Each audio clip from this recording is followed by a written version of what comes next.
Oke, shalom, selamat pagi semuanya. Kita bersyukur dan berterima kasih pada Tuhan.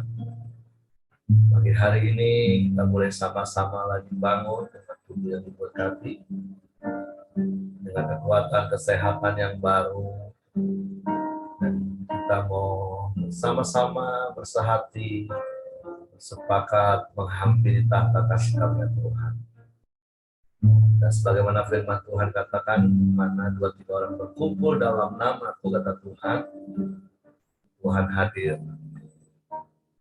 Kita percaya Tuhan hadir dimanapun kita ada hari ini. Tentu biarlah kita menghampiri tahta kasih karunia Tuhan dengan hati yang haus. Hanya di dalam hadirat Tuhan ada kepuasan yang Tuhan berikan dalam hidup. Bapa, kami bersyukur, kami berterima kasih kepadamu pagi hari ini.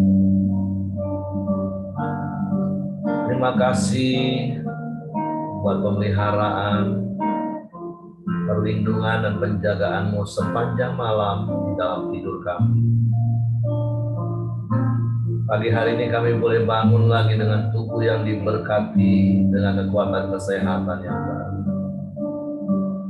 untuk menjalani lagi hari yang baru yang Kau jadikan bagi kami. Hari yang kami percaya, hari penuh berkat, penuh kemenangan dan sukacita yang melimpah. Sebab Engkau Allah Immanuel yang menyertai kami. Engkau Allah yang selalu ada bagi kami.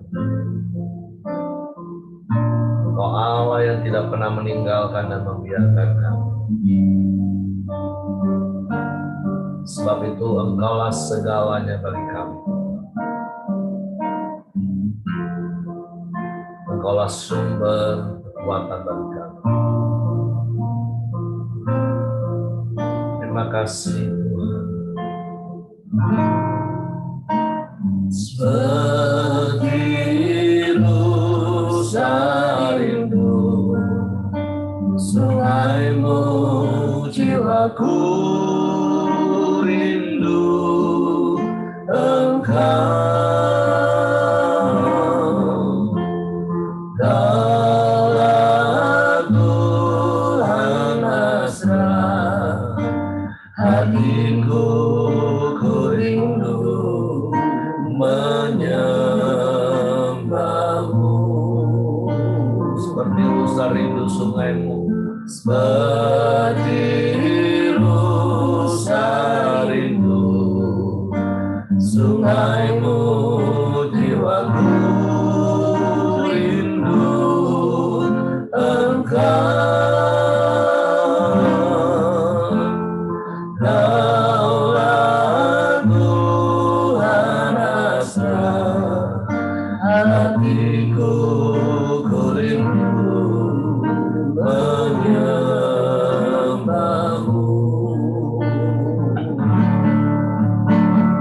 Engkau kekuatan dan perisaiku, kepadamu Rohku berserah.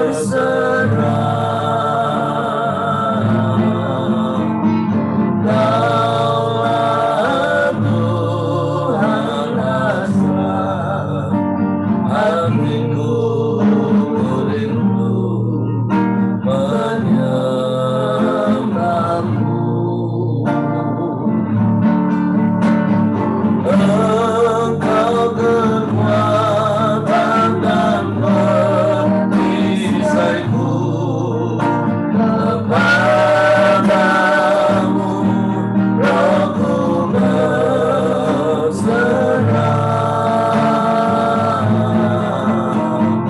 Kaulah Tuhan Nasrah, hatiku ku rindu menyembahmu. Yesus, Yesus, Yesus. Yesus, Yesus, Kau berharga.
hanya bagi kami Tuhan.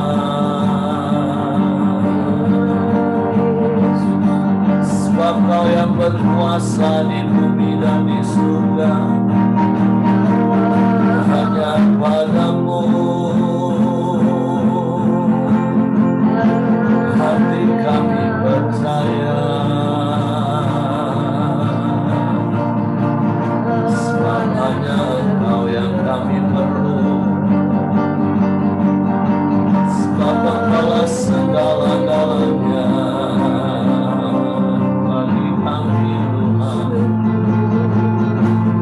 Sebab itu kami datang dengan penuh kerinduan, menghampiri tahta kasih karunia-Mu. Kami mau menikmati aliran-aliran kasih dan kuasa dari tempat maha tinggi. Kami sembah, kami sembah Engkau. Kami tinggikan nama-Mu Yesus.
Hanya di dalam-Mu ada damai sejahtera.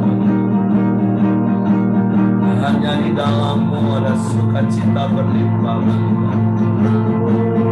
Dalam hadirat-Mu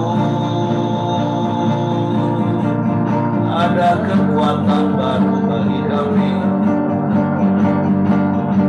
Ada pertolongan dalam hadirat-Mu.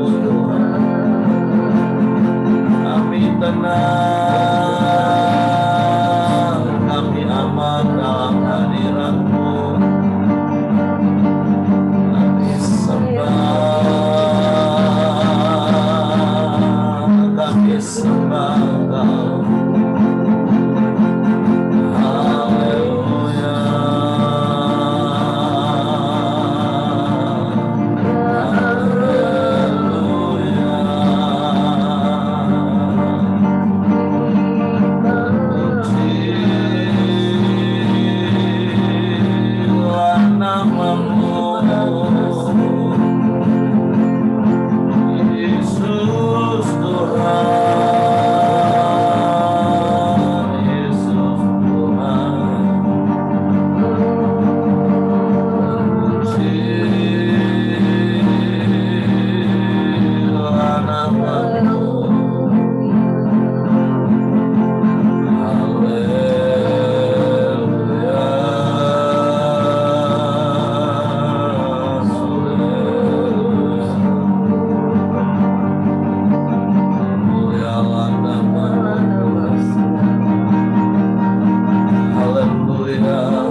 hanya Engkau yang menyegarkan jiwa kami. Hanya Engkau yang memberikan ketenangan dan ketentraman bagi kami. Hanya di dalam-Mu, Yesus Tuhan. Hanya di dalam-Mu kami tenang. Segala sekalipun banyak tantangan,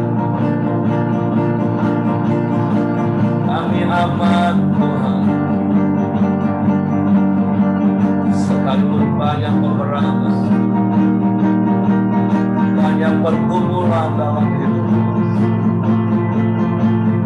hanya dalam-Mu, hanya di dalam-Mu kami percaya, kami percaya, kami sembah.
Dia, bersama Dia hatiku damai, walau dalam lembah kegelapan.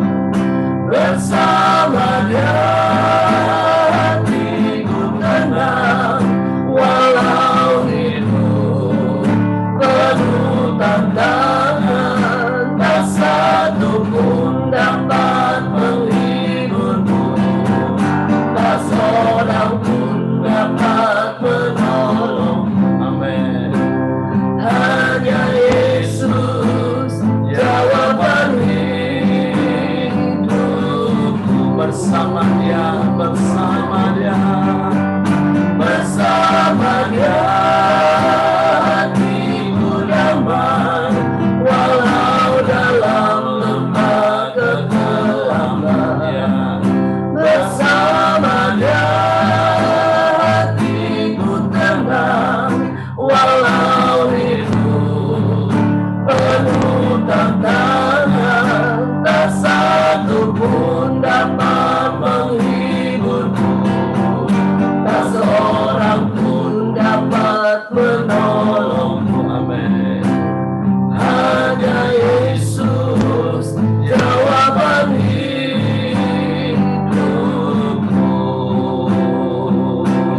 Ya, hanya Yesus jawaban hidupku.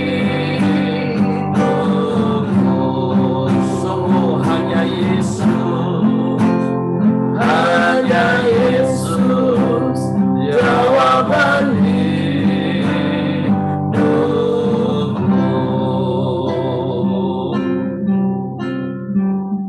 Sungguh hanya Engkau Yesus satu-satunya jawaban dalam hidup kami. Hanya Engkau satu-satunya andalan kami, satu-satunya yang kami percaya. Sebab Engkaulah satu-satunya tempat perlindungan bagi kami yang berdiri. Engkau kota benteng yang kokoh bagi kami. Sehingga di dalam-Mu kami aman, di dalam-Mu kami tenang. Dalam segala keadaan yang terjadi dalam hidup kami. Sebab Engkau segala-galanya bagi kami. Bapa, kami bersyukur pagi hari ini buat damai, sejahtera, sukacita, ketenangan, ketentraman yang berlimpah-limpah menyatakan dalam hidup kami. Sehingga kami boleh tetap tinggal tenang dan percaya kepada-Mu. Sehingga kami mendapat kekuatan baru terus-menerus dari hari ke hari. Bapak, terima kasih buat pagi hari ini. Kami siapkan lagi hati kami untuk kebenaran firman. Roh Kudus, tolong kami untuk mengerti dan memahami firman. Sehingga kami percaya firman-Mu dan kami melakukannya dalam nama Yesus kami sambut firman-Mu. Haleluya, haleluya, haleluya. Amin. Oke, silakan Pak Ramli. Baik, terima kasih Pak Eri. Selamat pagi Bapak-Bapak, Ibu-Ibu, dan teman-teman sekalian. Kita sampai pada hampir perikop terakhir ya dari Kisah Para Rasul. Ya, kita sudah sekian lama ada di Kitab Para Rasul, salah satu kitab yang cukup enak membacanya ya, karena ceritanya berurutan, alurnya baik ya, disusun dengan baik. Kalau saya pribadi kepingin ya, jangan cepat-cepat ya meninggalkan Kisah Para Rasul ini ya, karena nanti setelah ini kan pembahasannya akan berat-berat ya. Kalau ini ceritanya enak. Jadi kisah 28 ayat 17 sampai ayatnya yang ke-29 melanjutkan apa yang kemarin hari Kamis ya, walaupun kita libur ya. Setelah sampai di Roma, maka Paulus memanggil ini ya, orang-orang Yahudi. Saya akan bacakan bagi kita semua dengan judul perikopnya pembicaraan dengan orang Yahudi di Roma ayat 17. 3 hari kemudian Paulus memanggil orang-orang terkemuka bangsa Yahudi, dan setelah mereka berkumpul, Paulus berkata, "Saudara-saudara, meskipun aku tidak berbuat kesalahan terhadap bangsa kita atau terhadap adat istiadat nenek moyang kita, namun aku ditangkap di Yerusalem dan diserahkan kepada orang-orang Roma. Setelah aku diperiksa, mereka bermaksud melepaskan aku karena tidak terdapat suatu kesalahan pun padaku yang setimpal dengan hukuman mati.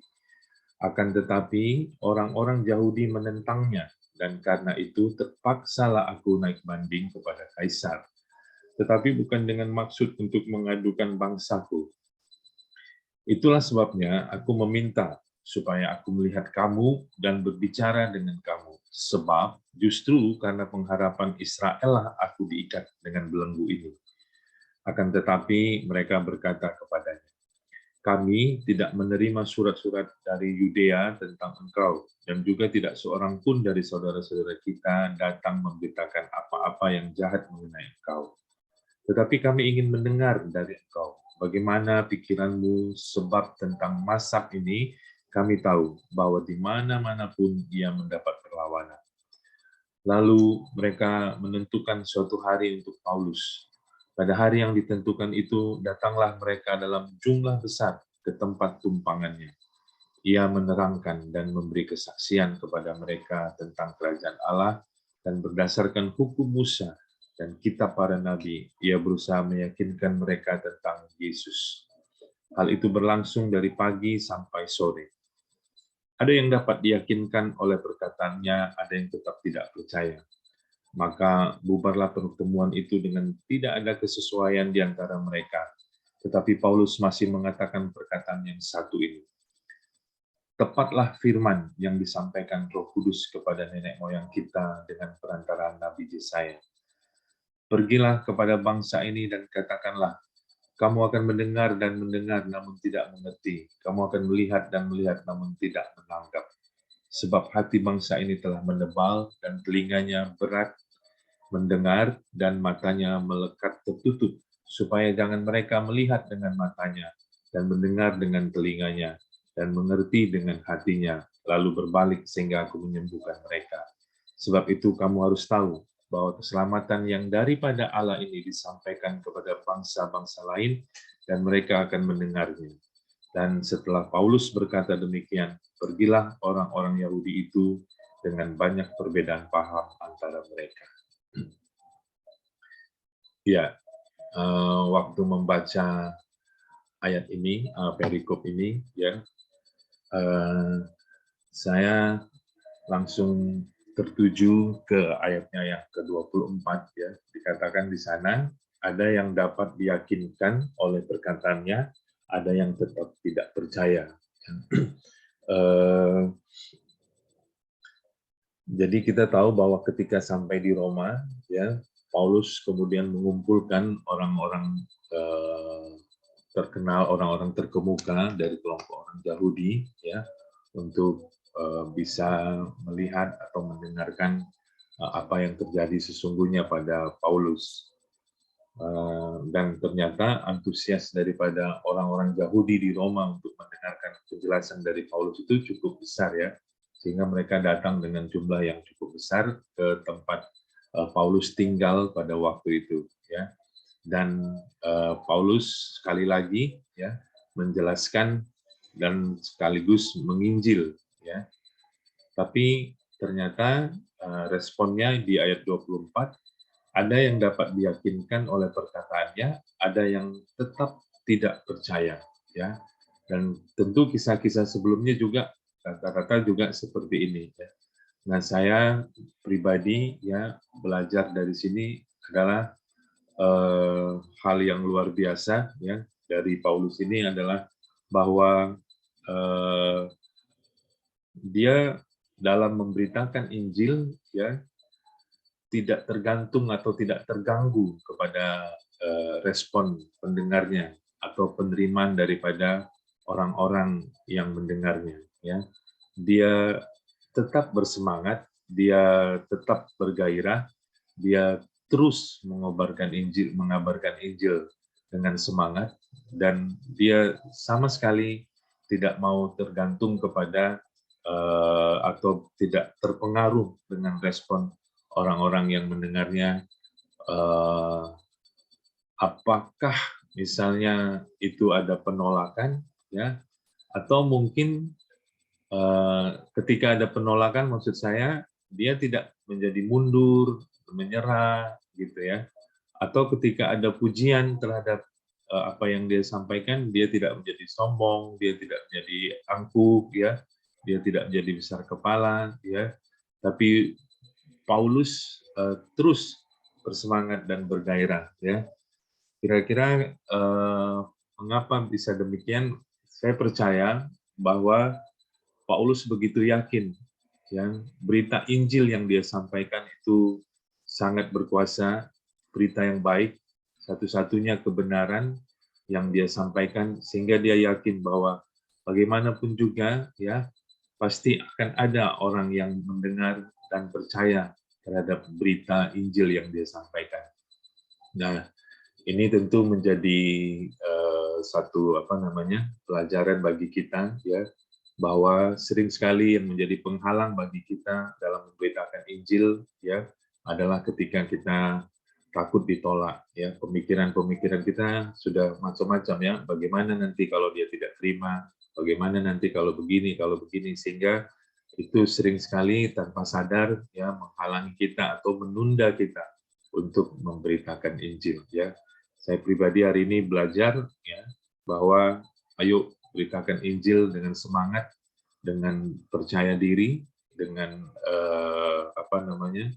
dengan tidak terpengaruh apapun responnya. Yang penting Injil disampaikan dan dapat didengar oleh orang yang kita injili, ya.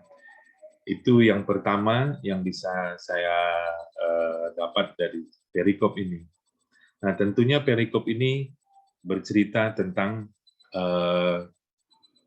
bagaimana Paulus mencoba untuk menjelaskan kepada orang-orang Yahudi yang ada di Roma, ya.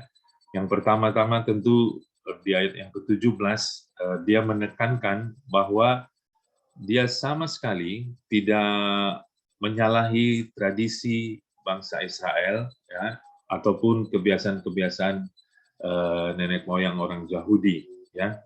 Dan Paulus menekankan hal ini karena hal ini bagi Paulus dan bagi orang Yahudi adalah hal yang sangat penting, ya. Karena apa? Karena orang Yahudi itu harus mengerti bahwa justru Yesuslah yang menjadi penggenapan daripada tradisi-tradisi orang Israel ataupun kebiasaan-kebiasaan daripada nenek moyang orang Yahudi. Yesus itulah yang menjadi penggenapannya. Yesus itu bukan berlawanan dengan tradisi mereka atau bukan musuh daripada tradisi itu. Itulah yang ditekankan oleh Paulus. Sehingga kalau orang Yahudi tidak mengerti di dalam hal ini, maka mereka akan terus-menerus menolak Yesus sebagai juru selamat. Pola pikir inilah yang perlu diruntuhkan dan yang perlu diluruskan oleh Paulus. Jadi Paulus merasa penting untuk meluruskan hal ini bahwa dia sama sekali tidak menyalahi tradisi orang Yahudi, orang Israel, tidak menyalahi adat istiadat mereka. Justru Paulus mencoba untuk menjelaskan bahwa Yesuslah penggenapan daripada apa yang mereka nantikan selama ini. Kita tahu bahwa orang Israel mempunyai pengharapan yang besar tentang seorang Mesias, ya. Mereka berharap Mesias yang akan datang, ya. Mesias ini mampu untuk mengembalikan tahta Daud, membawa bangsa Israel menjadi sebuah kerajaan yang hebat, sebuah kerajaan yang besar, ya. Inilah penantian mereka, pengharapan mereka terhadap Mesias. Jadi kenapa orang Israel selalu marah besar terhadap apa yang Paulus beritakan, ya. Kemungkinan ada dua hal penyebabnya, ya. Yang pertama adalah mereka marah karena di dalam Injil yang diberitakan Paulus ataupun yang mereka anggap mazhab yang baru ini, ya, bahwa yang pertama Mesias itu disalib. Jadi itu mereka tidak bisa apa namanya, tidak bisa terima, karena bagaimana mungkin seorang juru selamat yang diharapkan membebaskan bangsa Israel dari penjajahan bangsa Roma, matinya mengenaskan gitu ya, disalib ya. Yang kedua, kenapa mereka marah besar? Karena di dalam Injil yang disampaikan oleh Paulus sering sekali disinggung bahwa bangsa Israel bukan lagi lah bangsa yang istimewa, karena kalau mereka menolak berita Injil, maka Injil keselamatan ini juga akan diteruskan atau diberikan kepada bangsa-bangsa lain. Nah, dua hal inilah kemungkinan ya yang menyebabkan mereka selalu berselisih pendapat, ya, selalu marah dengan Injil yang disampaikan oleh Paulus. Jadi selalu selalu kontroversi bagi orang-orang Yahudi. Nah, justru Paulus dalam hal ini mencoba menjelaskan bahwa kitab suci itu telah menubuatkan ya tentang Kristus. Artinya apa? Orang yang percaya dan memahami kitab suci harusnya percaya kepada Kristus, ya. Kalau mereka mengerti, memahami, percaya kepada kitab suci, karena kitab Taurat dan kitab para nabi yang di Perjanjian Lama itu banyak sekali menceritakan atau menubuatkan tentang Yesus Kristus. Jadi Paulus mencoba mengingatkan orang-orang Yahudi yang di Roma itu bahwa justru kitab suci menceritakan, menubuatkan banyak sekali tentang Kristus. Jadi kalau orang sekali lagi percaya dan mengerti tentang kitab suci, harusnya percaya kepada Yesus Kristus. Tapi seperti biasa, ya, bagaimanapun penjelasan Paulus, seperti di tempat-tempat lain, nah di Roma ini pun ya terjadi perselisihan pendapat, ya. Ada yang percaya, ada yang mengerti, ada yang menerima, dan tapi tidak dan banyak juga, lebih banyak lagi yang menolak. Nah, apa yang bisa kita pelajari ya di ayat 26 dan ayat 27, Paulus menjelaskan ya bahwa justru penolakan mereka ya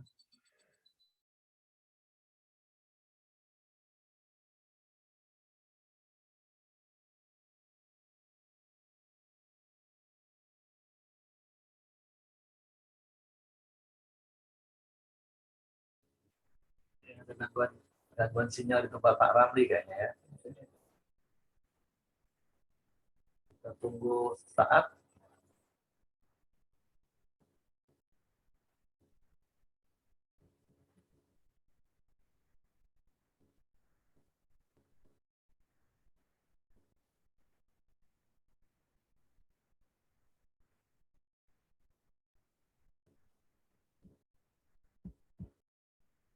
Apakah Pak Ramli sudah bisa mendengar suara kami?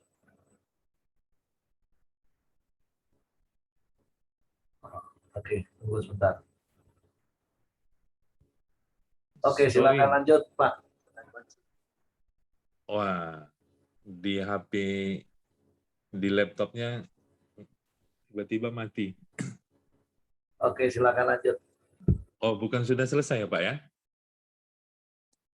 Belum selesai tadi tiba-tiba. Oh, iya. Oke, maaf ya. Jadi sekali lagi di yang ayat-ayat terakhir ini menjelaskan, menceritakan kepada kita bahwa Paulus mencoba untuk menjelaskan kepada mereka, justru penolakan mereka ini membuktikan bahwa kitab suci itu benar. Gitu. Karena penolakan mereka sudah dinubuatkan oleh Nabi Yesaya, gitu, bahwa sekalipun bangsa ini mendengar, ya, tapi tidak pernah bisa mengerti, sekalipun melihat langsung, ya, tapi tidak pernah bisa menanggap atau memahami. Jadi kitab suci sudah menyatakan bahwa masalah utama terbesar daripada bangsa Israel adalah ini. Mereka melihat, tidak menanggap, mereka mendengar, tapi mereka tidak mengerti. Ya, apa pelajaran yang bisa kita ambil dari cerita ini? Ya, tentu sampai hari ini kita bersyukur bisa menjadi orang yang percaya, tapi mungkin ya kita perlu evaluasi ya hati kita, ya perlu evaluasi kemurnian hati kita. Apakah mungkin ada hal-hal atau ada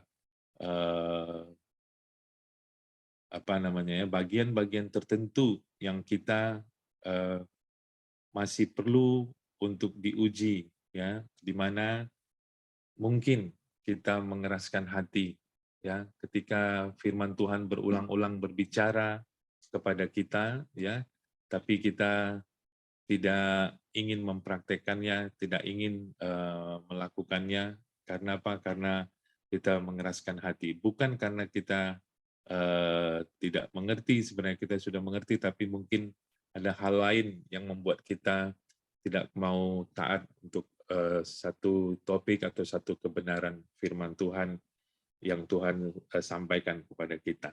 Ya, saya kira dua hal itu saja yang bisa saya sampaikan. Yang pertama, ya, di dalam memberitakan kabar baik, mari kita beritakan dengan semangat, dengan percaya diri, ya, tanpa terpengaruh ya respon orang yang menerima berita Injil yang kita sampaikan. Yang kedua, mari kita cek hati kita, ya, apakah kita termasuk dalam golongan orang yang masih mengeraskan hati untuk hal-hal tertentu, ya, supaya apa? Supaya kita ya sama seperti orang Israel ini kan pada akhirnya mereka tidak lagi menjadi bangsa yang istimewa, ya, dalam hal menerima janji keselamatan itu, ya, justru mereka menjadi minoritas di antara bangsa-bangsa di dunia. Karena apa? Karena bangsa-bangsa di dunia begitu banyak yang percaya kepada Tuhan, tapi sampai pada hari ini mereka masih belum percaya kepada Mesias. Ya, itu saja yang bisa saya sampaikan, Pak Eri. Saya kembalikan kepada Pak Eri. Tuhan memberkati. Oke, terima kasih untuk Pak Ramli buat sharing firman pagi hari ini, mengingatkan kita. Itu yang pertama tadi jelas. Mari terus beritakan Injil, jangan terintimidasi, apalagi hanya berdasarkan asumsi kita, ketakutan kita akan penolakan. Karena sekali lagi, bagian kita ini hanya menyampaikan. Keputusan adalah di tangan orang-orang yang mendengar. Apakah mereka akan percaya atau tidak. Dan sekali lagi seperti Pak Ramli tadi katakan, jangan itu mempengaruhi, mengintimidasi kita, sampai pada akhirnya kita nggak pernah melangkah, tidak pernah memberitakan Injil sama sekali dalam hidup kita. Jadi sekali lagi prinsipnya adalah bagian kita terus fokus beritakan kabar baik. Karena apa yang sudah kita terima dengan cuma-cuma, firman Tuhan katakan, mari berikan juga dengan cuma-cuma. Terlepas mereka mau percaya atau nggak percaya, itu adalah bagian mereka. Dan yang kedua, tadi Pak Ramli juga ingatkan, jangan sampai kita juga mempunyai kekerasan hati, tegar tengkuk seperti bangsa Israel. Khususnya dalam firman Tuhan. Seperti yang berkali-kali juga saya katakan bahwa firman Tuhan itu nggak keras, yang keras itu hati kita. Ketika kita menolak firman dengan keras, nah itulah yang membuat kita seakan-akan kok firman ini keras. Padahal sekali lagi firman Tuhan tidak ada yang keras itu hati kita. Jadi terus miliki kerendahan hati, terus miliki kelemah lembutan, supaya kita menjadi orang yang mudah diajar, menjadi orang yang mudah dibentuk oleh firman Tuhan. Dan sekali lagi percayalah, ketika kita rendah hati, lemah lembut, kita taat apa kata firman, kita yang akan menuai penggenapan janji firman Tuhan itu sendiri. Dan berkali-kali saya nggak akan bosan-bosan mengingatkan ayat di dalam Yesaya 32 ayat 17, di mana ada kebenaran, di situ akan tumbuh damai sejahtera. Dan akibat dari kebenaran adalah ketenangan dan ketentraman sampai selama-lamanya. Jadi belajar terus tunduk dan taat kepada otoritas firman Tuhan, Roh Kudus yang mengingatkan kita lewat hati nurani, lewat renungan, lewat sharing firman pagi seperti ini, supaya terus-menerus dalam hidup kita mengalami damai sejahtera, mengalami ketenangan dan ketentraman. Nah, hal yang ingin saya tambahkan, hal yang menarik yang Roh Kudus ingatkan dalam hidup saya, ayat ini diawali dengan Paulus memanggil orang-orang yang terkemuka. Dan kemudian di bagian terakhir, ayat yang terakhir, di ayatnya yang ke-29 dikatakan, walaupun akhirnya tetap ada perbedaan pendapat, maka pertemuan itu bubar dengan damai. Beda Bapak Ibu, kalau Bapak Ibu masih ingat di pasal-pasal sebelumnya, ketika banyak orang yang tidak jelas, selalu ketika mereka bertemu dengan Paulus, situasi yang muncul itu apa? Kekacauan, kerusuhan, semua ngomong dengan suka-suka, terus semua nggak tahu sebenarnya permasalahan intinya apa, tapi semua cuma ikut-ikutan. Nah, Tuhan ingatkan seperti ini, setiap kita ini adalah orang-orang yang terkemuka. Jangan jadi orang kampungan. Kalau beda pendapat itu biasa Bapak Ibu. Jangan terus emosi tanpa tahu hal yang esensi, misalnya cuma marah saja. Kacau gitu ya. Nah, dari kebenaran ini satu pembelajaran yang Tuhan taruh dalam hidup kita. Nah, itulah bedanya orang-orang yang terkemuka, dan sekali lagi maaf, dengan orang-orang yang kampungan.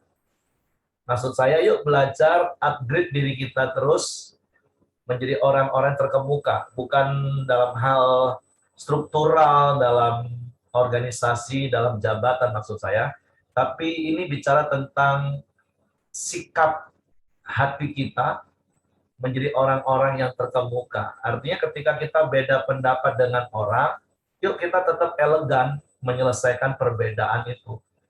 Bukan dengan emosi, bukan dengan kemarahan, bukan dikit-dikit sensi, dikit-dikit pokoknya ngamuk duluan. Nah, itu bukan orang terkemuka. Itulah bedanya kan. Nah, jadi pagi hari ini ya Tuhan mengingatkan kita, ayo kita terus belajar. Sekali lagi, menjadi orang-orang yang terkemuka. Artinya orang-orang yang punya wawasan yang luas, menjadi orang-orang yang punya kedudukan yang tinggi. Sekali lagi, bukan secara hurufiah maksud saya, tapi ini bicara sikap hati dan karakter kita. Ya sekali lagi, maaf kalau saya menggunakan bahasa ini, jangan jadi orang kampungan Bapak Ibu. Bukan berarti meremehkan orang kampung ya, bukan. Tapi ini kan sebuah pembahasan ya, gaya bahasa. Artinya yuk semakin hari kita semakin bertumbuh, atau kalau bahasa rohaninya lah, saya lebih pakai bahasa rohani. Kita menjadi orang yang lebih dewasa, jangan kekanak-kanakan. Tidak, sekali lagi, kalaupun ada perbedaan pendapat, nggak perlu berantem, nggak perlu terus bubar dengan kekacauan, tapi selesaikan dengan elegan. Beda pendapat itu biasa. Makanya berkali-kali seperti yang saya katakan juga, kalau ditanya apakah kami sampai hari ini konflik, bisa saja konflik itu muncul. Karena sekali lagi konflik itu netral Bapak Ibu. Konflik itu kan situasi yang muncul karena sebuah perbedaan. Suami istri bisa saja muncul perbedaan.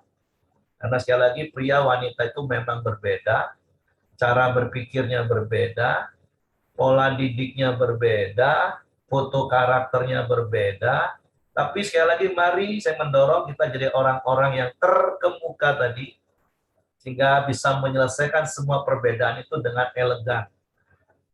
Tidak menyelesaikan semua perbedaan dengan berantem. Nah, jadi itu sih pencerahan yang Tuhan beri kepada saya pagi hari ini yang ingin saya sampaikan, menambahkan dari apa yang Pak Ramli tadi sampaikan. Coba Bapak Ibu renungkan hari-hari ini. Kalau ada perbedaan pendapat di antara Bapak Ibu, baik itu suami istri, orang tua, anak, dengan orang-orang dekat kita di komsel, sesama pemimpin gereja, gimana kita menyelesaikannya? Apakah kita menyelesaikannya dengan cara orang-orang terkemuka, atau kita menyelesaikannya dengan emosi, artinya sudah bubar dalam keadaan kacau. Tapi saya mendorong melalui kisah firman Tuhan pagi hari ini, kita terus memperbesar kapasitas kita. Seperti firman Tuhan katakan, kita ini diangkat tetap naik, bukan turun, menjadi kepala dan bukan ekor. Yang hanya bisa mengekor. Kan kalau kita lihat di kisah-kisah sebelumnya, ada begitu banyak orang yang cuma bisa ngekor. Rame ikut rame. Terpancing kemarahan, terpancing. Padahal dia nggak tahu inti permasalahannya apa. Nah, tapi pagi hari ini, selain dari apa yang Pak Ramli tadi katakan, itu jangan takut untuk terus beritakan Injil, karena bagian kita hanya memberitakan Injil, terlepas orang percaya nggak percaya itu bagian orang. Yang kedua, terus kita jaga hati, supaya kita rendah hati dan lemah lembut, sehingga ketika firman Tuhan apapun yang disampaikan kepada kita taat. Dan yang ketiga, yang seperti saya tambahkan tadi, yuk terus bertumbuh, menjadi kepala bukan ekor, kita tetap naik dan bukan turun, menjadi orang-orang yang terkemuka. Sehingga ketika ada perbedaan pendapat, kita bisa menyelesaikannya dengan elegan. Sehingga rumah tangga kita juga damai, nggak berantem dulu. Karena kita sama-sama punya pola pikir orang-orang yang terkemuka. Itu saja yang ingin saya tambahkan Bapak Ibu. Silakan mungkin Bapak Ibu yang lain mau menambahkan, mau cerita bagaimana pengalaman Bapak Ibu ketika ada konflik, ketika ada perbedaan, bagaimana Bapak Ibu menyelesaikannya.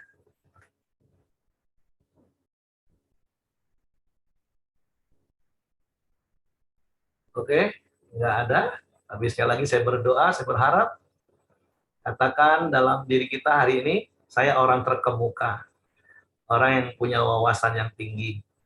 Sehingga kalau ada beda pendapat itu biasa. Kalau orang bilang apa, hati boleh panas, tapi kepala tetap dingin. Nah, itu saya kadang bingung, gimana hati panas, kepala dingin. Karena semua itu bersumber dari hati, kata firman Tuhan. Tapi sekali lagi, intinya ada perbedaan pendapat, jangan dijadiin ribut, jangan dijadiin berantem Bapak Ibu. Tapi selesaikan dengan dewasa. Karena kedewasaan tidak diukur oleh usia, tapi kedewasaan itu diukur oleh penerimaan akan tanggung jawab. Saya berdoa, saya mendorong setiap kita menjadi orang-orang yang dewasa, yang bisa menyelesaikan semua perbedaan itu dengan cara-cara dewasa. Oke, Tuhan memberkati. Saya serahkan kepada Hengki. Boleh. Oke, mari kita masuk dalam doa di pagi hari ini. Silakan, John. Ya, shalom semuanya. Mari kita masuk dalam doa pagi kita hari ini. Bapak, kami bersyukur di pagi hari ini Tuhan buat kebaikan dan kemurahan-Mu, buat kasih karunia-Mu yang melimpah buat kami semua Tuhan. Terima kasih Tuhan Yesus, pagi hari ini kami boleh belajar akan kebenaran firman-Mu. Kami Tuhan boleh diperlengkapi setiap hari Tuhan. Kami boleh belajar dari Rasul Paulus Tuhan, mana ia terus teguh dan tetap memberitakan kebenaran firman-Mu. Dalam situasi apapun Tuhan, Engkau memberi dia kekuatan Tuhan. Demikian juga Tuhan, Engkau memberi kami kekuatan terus Tuhan, memberitakan kebenaran firman-Mu. Kami terus belajar dan bertumbuh Tuhan menjadi orang-orang yang dewasa Tuhan. Sehingga Tuhan, setiap apapun yang kami lakukan, kami boleh memuliakan nama-Mu Tuhan. Pagi hari ini juga Tuhan, berdoa dan menyerahkan Pak Lamri dan keluarganya Tuhan, Engkau semakin memberkati dan mengurapi dia Tuhan, terus memakai dia melayani setiap pekerjaan-Mu Tuhan. Terima kasih juga Tuhan Yesus, Engkau memberkati kami semua pagi hari ini, menyertai dan menuntun kami Tuhan, terus melayani Engkau, menjadi berkat bagi orang-orang di sekeliling kami, keluarga kami, orang-orang di sekeliling kami juga Tuhan. Terima kasih Tuhan Yesus, pagi hari ini juga kami berdoa menyerahkan perjalanan Ibu Merianti Tuhan, Engkau sertai dan tuntun dia setiap pekerjaannya dan keluarganya Tuhan. Kami juga berdoa Tuhan pagi hari ini menyerahkan Ibu Junior Megawati Tuhan dalam tangan-Mu Tuhan. Dia terus sudah menjalani beberapa kali kemoterapi Tuhan. Dia lewat kemoterapi Tuhan, setiap Tuhan boleh dipulihkan keadaan dan dia boleh disembuhkan total Tuhan.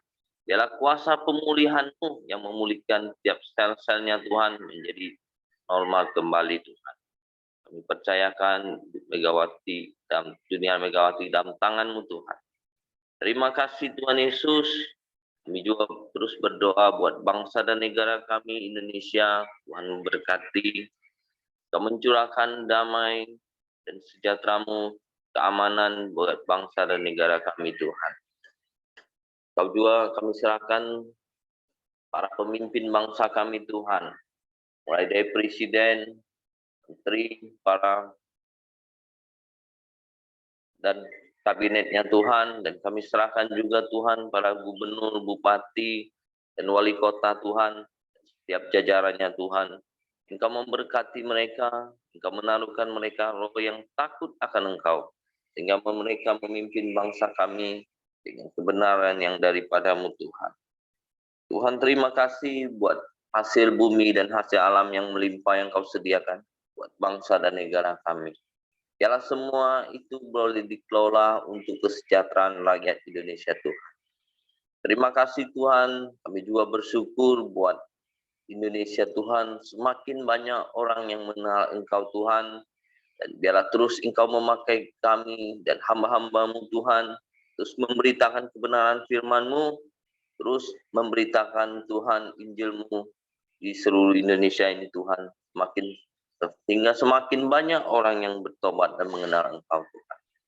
Terima kasih Tuhan Yesus, biarlah damai dan sejahtera-Mu terus ada di bangsa dan negara kami. Mari kita masuk dalam doa Bapa kami. Bapa kami yang di surga, dikuduskanlah nama-Mu, datanglah kerajaan-Mu, jadilah kehendak-Mu di bumi seperti di surga. Berikanlah kami pada hari ini makanan kami yang secukupnya, dan ampuni kami akan kesalahan kami, kami juga mengampuni orang yang bersalah kepada kami. Dan janganlah membawa kami ke dalam pencobaan, tapi lepaskanlah kami daripada yang jahat. Karena Engkaulah yang mempunyai kerajaan dan kuasa dan kemuliaan sampai selama-lamanya. Amin. Pak Dr. Ramli, silakan tutup dalam doa, Pak. Bapa, kami bersyukur, kami berterima kasih buat persekutuan kami pada pagi ini Tuhan. Terima kasih kami boleh bersekutu, memandang wajah-Mu, kami boleh memuji Engkau, memuliakan Engkau, dan kami boleh bersyukur kepada-Mu atas kebaikan-Mu bagi hidup kami Tuhan. Kami juga telah sharing kebenaran firman-Mu, biarlah kasih karunia Tuhan yang menolong kami untuk kami boleh praktekkan kebenaran firman-Mu yang kami terima pada hari ini. Kami boleh memberitakan Injil-Mu Tuhan, kami boleh jaga hati kami, dan kami boleh menjaga sikap kami menjadi orang-orang yang lebih dewasa Tuhan dalam merespon terhadap segala sesuatu. Kami serahkan seluruh aktivitas kami ke dalam tangan-Mu sepanjang hari ini. Kami percaya Tuhanlah yang memberkati kami di grup Koramdiu pagi ini Tuhan. Tuhan yang menolong kami, apapun kegiatan kami, apapun yang kami kerjakan, Tuhan menyertai, memberkati kami, menolong kami, memberi hikmat kepada kami. Dan akhirnya kami buka hati kami untuk menerima berkat yang daripada Tuhan, yaitu kasih karunia daripada Allah Bapa, damai sejahtera daripada Tuhan Yesus, serta persekutuan dengan Allah Roh Kudus menyertai kami hari ini sampai selama-lamanya. Di dalam nama Tuhan Yesus kami sudah berdoa dan mengucap syukur. Haleluya. Amin. Oke, semangat pagi, selamat beraktivitas, Tuhan berkati.